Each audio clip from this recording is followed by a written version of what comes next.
Welcome back. It is 1637, and we are going to war today. In the last one, Margaret and Bernard got married, and they all moved out together so that they can start a family, which she is pregnant, which I'm super excited about. Muriel also is trying to trick Priscilla into a marriage. Abraham had Muriel, well, he didn't have her. Muriel did it on her own, but Abraham got Aquina pregnant, so Muriel killed her and started the war. So that is the cause of our war here, and it is the war with the Pequot tribe, even though that is not the tribe that we currently have, but we're just going to pretend like everything makes sense. I'm just kind of making up everything as I go along, so that's fine. Actually, let's, why is this like this? Copy, paste. Okay.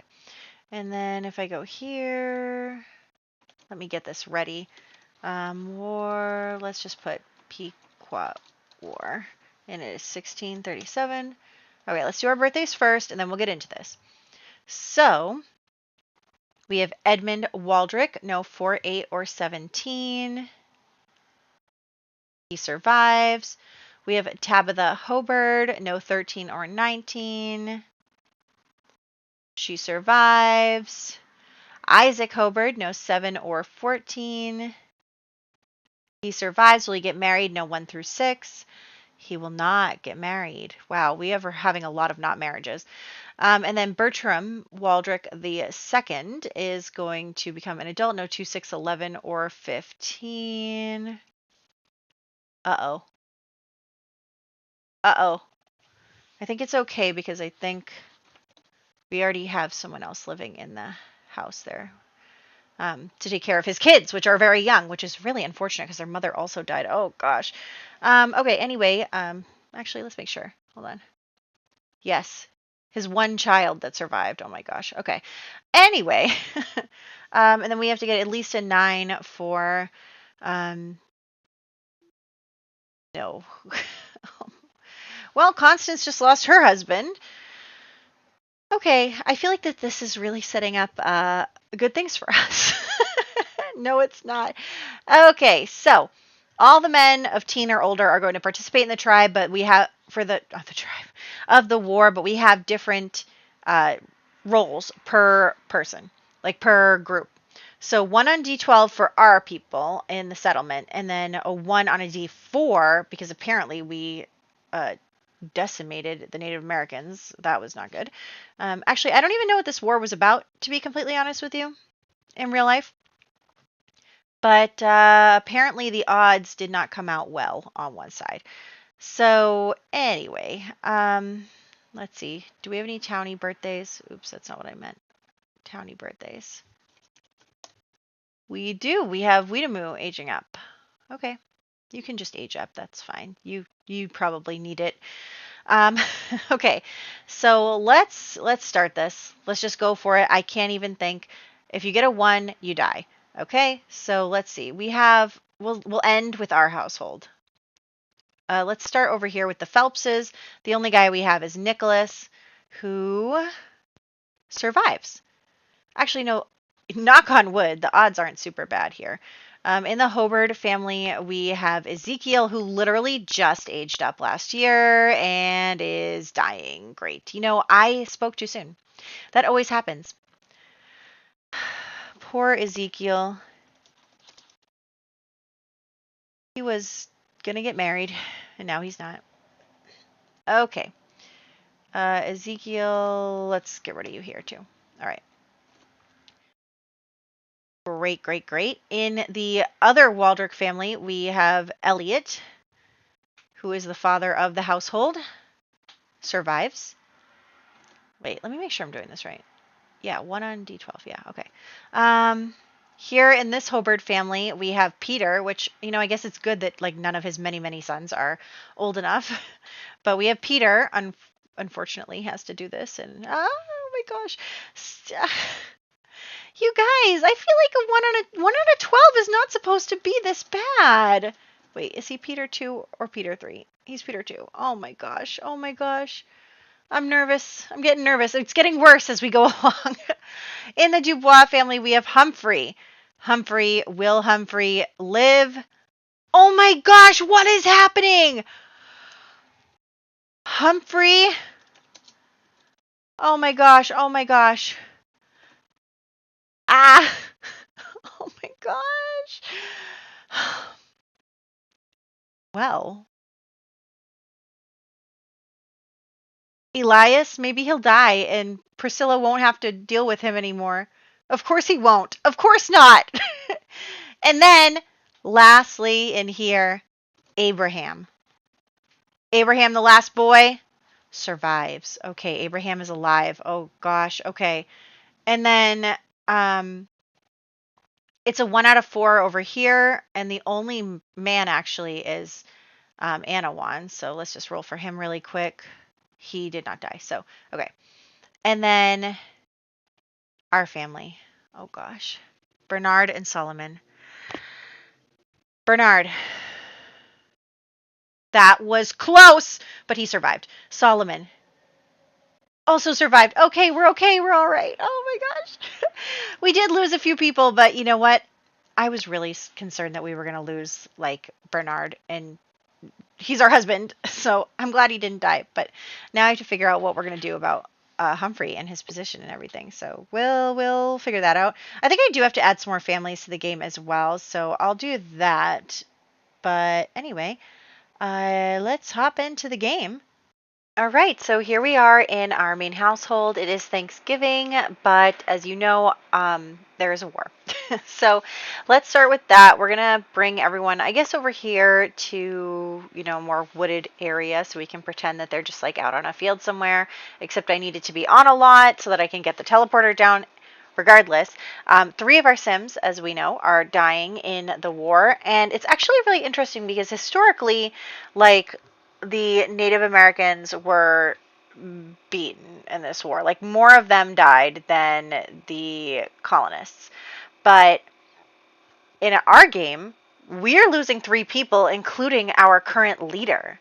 So I think that that kind of changes the perspective a bit, that perhaps in our game, once Humphrey is killed and, the leader is defeated, that Anawan, feels like his revenge, I don't know if revenge is the right way, but like his feelings about his daughter, like he feels like a resolution has been come to. He feels like he got the blood that he wanted because his daughter died, even though she's standing right there. I'm realizing that Sims I kill through life's tragedies right now are not dying. I think I'm going to have to update all of my mods because I haven't updated them even after the last pack came out, and so I'm like, oh, maybe I should. But anyway, I'm thinking that because Humphrey was killed, that Anawan is satisfied and that he doesn't feel the need to continue. So that's kind of how our war ends, is that we kind of lost. Our Sims kind of lost here. So anyway, we're back to our main household. The boys have come home from war. Margaret is so happy to see them. Everybody is very happy that, they survived. And also, she's like a day away from giving birth.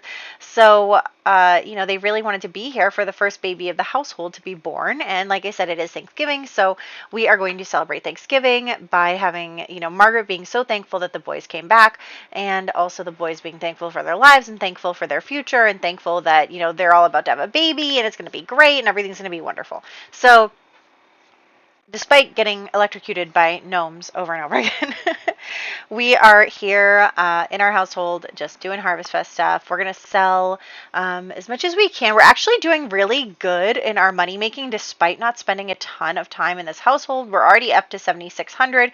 Remember, we started with 5,500. So we've made about 2,000 simoleons, even though we're really not spending a lot of time here. So that is good.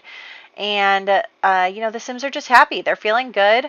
The horse is wandering around the house.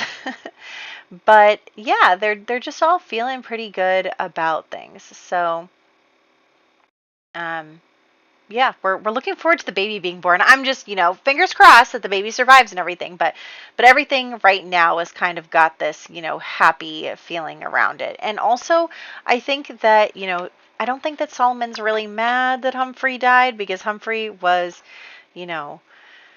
one of the big people who was against him. And so I think that while he obviously is not happy that someone lost their life, that he is kind of like, well, I'm kind of glad that Humphrey's not in mine anymore. But yeah, so here is our grand meal. and we're all going to eat together. It's actually really interesting to kind of see some of this playing out with the Sims, because you notice that sometimes Solomon doesn't join the table and stuff, and I'm like, Solomon, are you having feelings about this whole situation? I think that maybe he feels like Solomon really appreciates Margaret for what she's done for them, and he likes, living with his friend and having everything be great. But I think that at the same time, he's kind of not realizing what it would mean to have someone just walking around his house pregnant with his husband's baby. So I think that is something that he didn't really account for. But we'll leave his feelings alone for right now, and we'll go over here to the town. Again, we in our main household didn't really come over to the town for Thanksgiving because they are very much like loners now. So they're not really going to come for everything. They're going to come for some things, but not for everything. And so everyone's just gathering and having fun and whatever. And so Muriel is really worried that Priscilla is so not into, was his name Elias? But she's worried that he's not interested. Priscilla is not really going for it. Like, Priscilla kind of seems like she won't actually be able to be convinced to marry this guy. She is a bit of a pushover, but she's not that much of a pushover, like she's willing to tolerate his company and stuff, but she's just like, okay, and now I'm going to walk away. And Muriel's like, this isn't working for me. So Muriel decides to spread some rumors. And so she's going to kind of, talk to a little people here and there around the church, just whisper in people's ears. And one of the things that she is going to say is that Priscilla and Elias have done the woohoo. So she's going to spread a rumor that, basically makes it so that Priscilla has to marry Elias. She has to, because everybody thinks that he has already taken her virtue, and that is a really big deal in this society, and it's reflects really poorly on her reputation that she would have allowed herself to become compromised in that way, and that they're not married. So Priscilla starts to kind of pick up on snide comments, little here and there's, and she's like, what is going on? She doesn't understand, until finally Odalina actually sits down next to her, because Odalina does not have any stake in this reputation game anymore after what she's been through, right? Odalina just kind of tells her, there's a rumor going around about you, and you should know. And so Priscilla is horrified, because that is not something that she would ever do. And she just sees everybody looking at her, and she just runs off. She's like, I got to get out of here. I can't stand it. And so she kind of runs off into the woods between the two areas and whatever. And she's just like, I just need a break. I need a breath. And actually, someone comes up to her. So this is a new family from Sebmarin that I have added in, and it is the Yazi family. And it was just a couple of the father and the wife, Ahusaka and Salili, but I gave them a son. So their son here is named Chogan, and he is finding Priscilla in the woods by herself. And of course she's terrified, because we just went through a war. So of course there are going to be some feelings of, oh my God, he's going to kill me. And he does not, obviously. They're both feeling really flirty for some reason, but he basically is like, are you okay? He sees her crying, and she's like, yeah, I'm fine. And they just kind of talk, and then she becomes more comfortable, and she relaxes a little bit, and she's like, okay, he's not going to hurt me right now. We'll just chat a little bit, and I'll calm down. And, so she just kind of is taking the opportunity to take a deep breath, to calm down. And you can see, actually, he gets a crush on her. He has a crush on her, and he is a romantic sim. He's romantic and jealous. And so he sees this beautiful crying woman in the woods, and he's like, wow. And they're just getting to know each other a little bit, but she's like, okay, I should go. So she goes home. Meanwhile, we came back to our house just to have the baby. So we're here, and we're just doing all our daily chores. We're taking care of the horse stall and feeding the horse, feeding the chickens, cleaning the coop, collecting the eggs, selling the honey, collecting the beeswax, and then tending to the garden, of course. So those are just some of the things that they do on a daily basis here, and they are really enjoying it. Margaret is having a great time. She's like, wow, this is great. I'm going to have a baby, and I get to, have my own garden and my own life, and everything is going pretty well. So Margaret is pretty happy about that. She thinks things are going great. And she's not really mad about the fact that she, doesn't actually have a romance with anybody. But we are going into labor now. But I don't want to, I'm telling you, I'm not ruling out the fact that Margaret could fall in love in the future. So we might incorporate that. But first, we're having our baby, and the baby survives, and it's a boy. So this is our new heir. His name is Austin. And here he is. It's so exciting. He's a boy. He's lived. I'm happy. I am very happy. I'm like, thank you, The Sims, the dice, whatever I can say, because, and thank you, Diamond, for filling out my spreadsheet before I even thought to. But yeah, I'm so happy he survived. I really am, because I don't think that they're going to be having babies like bam, bam, bam, bam, bam. I mean, we only have we already only have 3 more household slots available. And so we're going to sell our crops, and we're feeling good about it. Like, see, we're already up to 10,000. Like, we've already made like 5,000 simoleons. So that is really great. And so we're all feeling good. The baby's been born. Everyone's feeling good. I'm feeling good. I'm very happy about that. I am so, so glad that the baby survived. But we'll probably try and get her pregnant again next year. I'm going to give her the rest of the year off here. So I'm just trying to plant some stuff, and it's not working, but we're going to change the weather and make it work. So there we go. And then we'll probably head out again. I know we're kind of jumping around a lot, but what we have here is we're going back to our old household where Muriel is, and she's feeling pretty pleased with herself because Priscilla has totally locked herself in her room and is unwilling to go out and socialize or do anything because she is so humiliated and she doesn't know what her next steps are. And so Muriel is going to hang out with Sella, who, as we know, is her new bestie after Sella and Margaret fell out. And so they're just chatting, they're gossiping, they're making fun of the fact that Margaret basically fled town. And, they're both really excited about that. But Sella's like, but, I really need to think about my future and who I'm going to marry and what I'm going to do, because obviously things were not good with her whole drama with Solomon.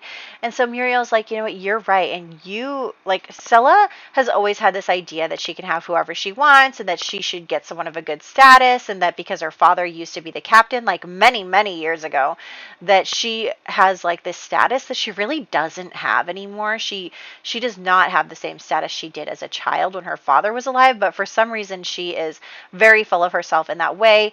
Also, Jane just walked in to be in labor. But basically what's happening is that Sella thinks that she deserves the best, and Muriel's like, my brother was Humphrey's protege, and he's probably going to take over now that Humphrey is dead, because Humphrey was raising him to do this, and who else would be better, and blah, blah, blah, blah, blah, especially now that Peter's dead too. Like, are there any men in this world that are older anymore? And then, yes, Jane is having her baby. She actually has twins. And so she has twins, but only one of them survived. So Jarvis Waldrick survived, and the other baby boy did not survive. So she has had 5 out of her. How many children is she supposed to have? 9? I don't know. But anyway, so we're just filling that in where we have one more child that was born today.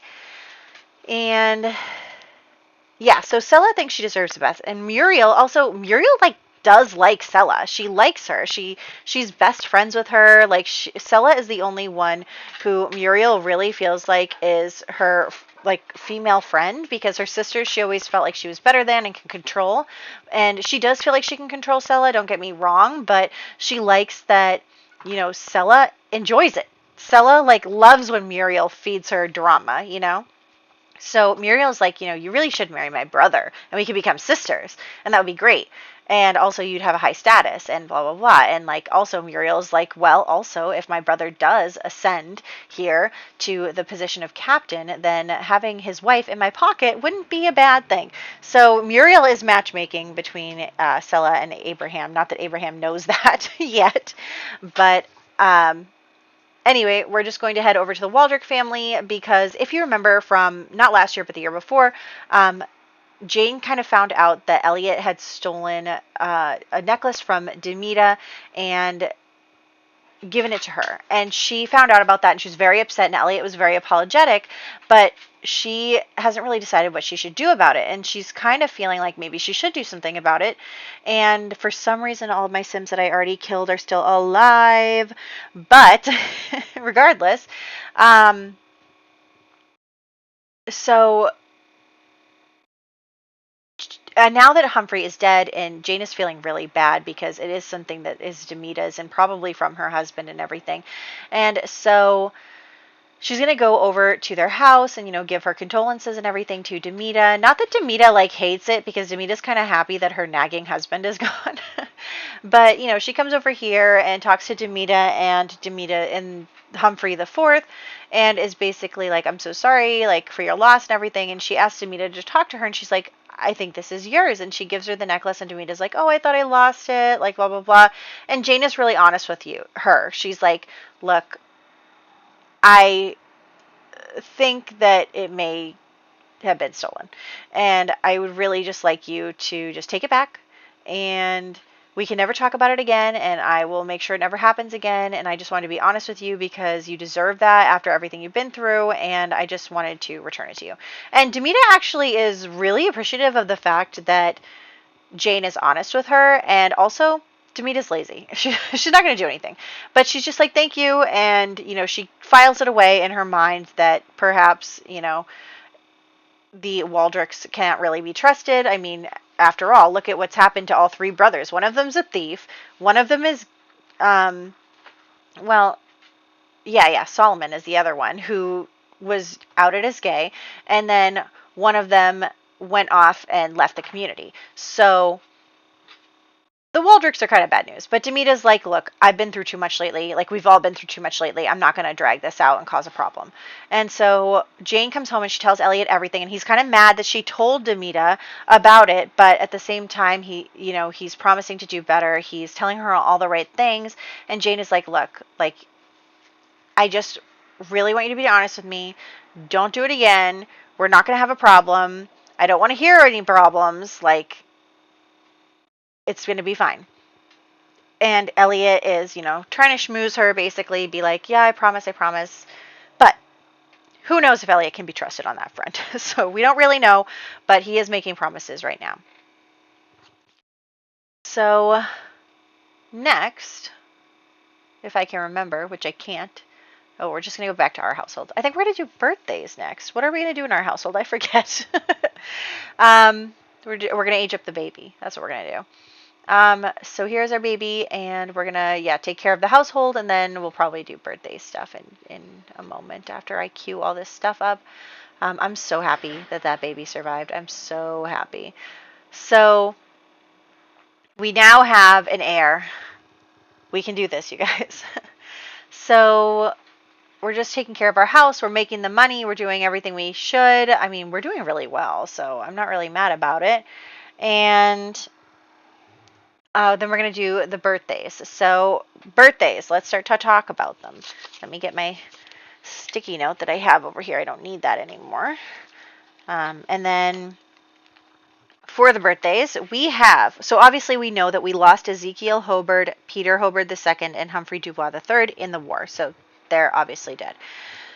For birthdays, we have Edmund Waldrick becoming a toddler, Tabitha Hobart becoming a child, Isaac Hobart becoming a teen, Bertram Waldrick II passing away, Claw Harry also passing away, Weedham Meta Comet becoming a young adult, Austin Dubois becoming an infant, and Jarvis Waldrick also becoming an infant. And then we did lose one of the Waldrick babies, and poor Constance has to watch her husband die right now. But yes, that is that on that. So next year, I think it's Muriel's birthday next year. So we'll see where we go with that. But I'm hoping to get pregnant again next year with Margaret so we can have another baby. And we're just going to continue on our storylines. Lots of things still coming. We're going to be spending more and more time with Margaret and her family as well, just because we're starting to have kids and stuff. But also because there is going to continue to center around Margaret. I want to say that even though we're playing a bunch of different households at the same time, Margaret is still our matriarch and she's still our number one, and there is always going to be something going on with her, despite there also being stuff going on with everybody else, right? So That's fine. Here's our baby. And oh, I also wanted to say that I am going to be trying to play ahead a bit here as best I can. Like I said, my schedule doesn't really permit it, but I'm going to play ahead as best I can because I am going on vacation for 2 weeks. So I need to get at least 3 weeks ahead so that I have a buffer there. And then also, I might even need to be 4 weeks ahead depending on which week it lands on because of my 2 week schedule. But, and then also, not long after that, I'm moving. So I'm going to try to get ahead, at least a month ahead, just because I am concerned that I won't have time between the vacation and the move, that I will, you know, not be able to get all the videos out in a timely manner. So I'm going to do my best there. If there is an interruption in service, I will let you know. But as of right now, I think we're going to be okay. We'll see if I can hack it. Usually I say these kind of things to you guys and then I just work it out just fine. I really didn't even have to say anything because you wouldn't have noticed if I didn't say anything. But I like to kind of preface that just in case to kind of, soften the blow if it does come up. So anyway, I will catch you guys in the next one for 1638. Only 2 more years left in this decade. Very exciting. I'll see you then.